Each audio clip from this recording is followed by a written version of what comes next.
अस्सलाम वालेकुम friends, welcome back to top smarties drama serial Aafat. दादो तो ठीक होकर घर वापस आ गई और आते ही सबसे पहला नाम जुबान पर सिर्फ वरीशा का था। शिफा भी आई दादो के लिए फूल लेकर, मगर दादो को वरीशा के अलावा तो कोई और नज़र ही नहीं आता। बस इसी बात पर शिफा थोड़ा सैड होकर वहाँ से चली जाती है, मगर किसी को फील नहीं करवाती। शिफा को एहसास हो रहा है शायद वह सच कहता है कि वरीशा के आने से दादो की सारी अटेंशन सिर्फ वरीशा की तरफ हो गई। अब तो दादो को कोई और नज़र ही नहीं आता। और वरीशा भी बिल्कुल अपनी माँ की तरह है, फसाद डलवाने से कभी भी पीछे नहीं हटती। यहाँ पर मुख्तार और सब बैठे हुए थे तो वरीशा ने कह ही दिया कि अभी तक आपने तस्वीर ठीक नहीं करवाई, आप अपनी और वहाज की तस्वीर ठीक करवाकर प्लीज़ वहाँ पर लगा दें, नहीं तो वहाज आकर फिर कोई नया मामला खड़ा कर देगा और फिर दोबारा मेरी इंसल्ट करेगा, और जो कि मुझसे बर्दाश्त नहीं होगी, क्योंकि हर बार मैं अपनी इंसल्ट बर्दाश्त नहीं कर सकती। मुख्तार के सामने और पुप्पो के सामने इसीलिए कहा कि उनको भी पता चल जाए कि वहाज कितना बदतमीज़ है और वरीशा पर कितने जुल्म करता है। और फ्रेंड्स, वरीशा की चाल सिर्फ इस पर ही ख़त्म नहीं होती। सुबह जब आती है नानो से मिलने के लिए और वह आज भी जा रहा होता है दादो से मिलने के लिए, तो वरीशा कह देती है कि दादो सो रही हैं तो आप लोग उनको डिस्टर्ब मत करें। मगर वह आज दादो से मिलने की ज़िद करता है और शिफा भी स्पेशल उन्हीं से तो मिलने आई होती है।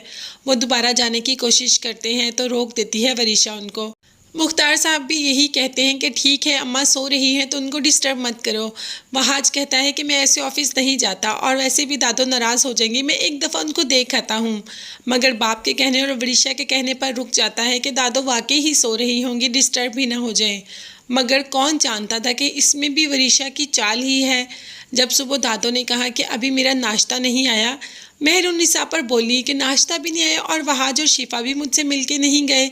शिफा भी आई हुई थी। ये इस घर में कौन से कायदे कानून चल रहे हैं?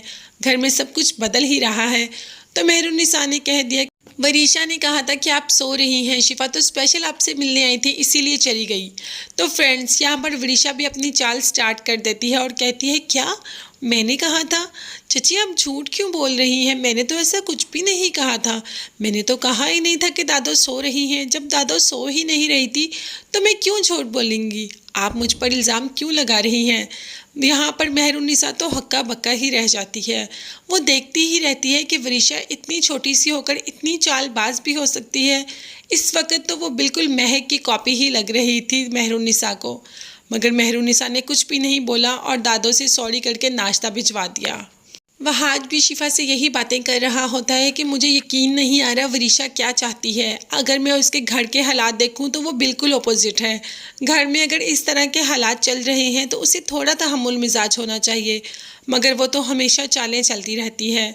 शिफा हमेशा वहाज को यही समझाती है कि शायद ये तुम्हारा ही वहम है, वरीशा ऐसी नहीं, तुम बचपन से ही उससे नफरत करते हो, शायद इसके लिए तुम्हें अभी भी ऐसा लग रहा हो, मगर अब ऐसा कुछ नहीं। तो अब ऐसा कुछ नहीं, अब ऐसा बहुत कुछ है। वरीशा के दिल में जो सारे फतूर हैं वो आज सामने आ ही जाते हैं। आज वो कह देती है वहाज को, तुम ये जो इतने बड़े बंगले पर ऐश कर रहे हो ना इतने सालों से, ये मेरा भी है और तुम लोगों का चेहरा मैं सबके सामने लेकर आऊँगी। तुम लोगों ने सब कुछ मेरा हजम किया हुआ है, सब कुछ लेकर रहूँगी। इसके बाद काफ़ी बदतमीज़ी करती है वहाज से, उसे कॉलर से पकड़कर पीछे धक्का दे देती है। मगर वहाज बिल्कुल चुप रहता है। वो सिर्फ दादो की वजह से चुप है।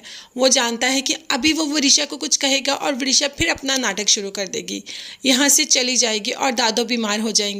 तो कितनी देर तक वह चुप रहेगा? आखिर एक दिन वरीशा की सच्चाई तो सबके सामने आएगी, जिसका हम सबको इंतज़ार है। मगर तब तक आप मेरे चैनल को ज़रूर सब्सक्राइब कर लीजिए, साथ ही साथ बेल आइकन का नोटिफिकेशन ज़रूर प्रेस कर दें ताकि मेरी हर नई आने वाली वीडियो आप तक बआसानी पहुँच सके।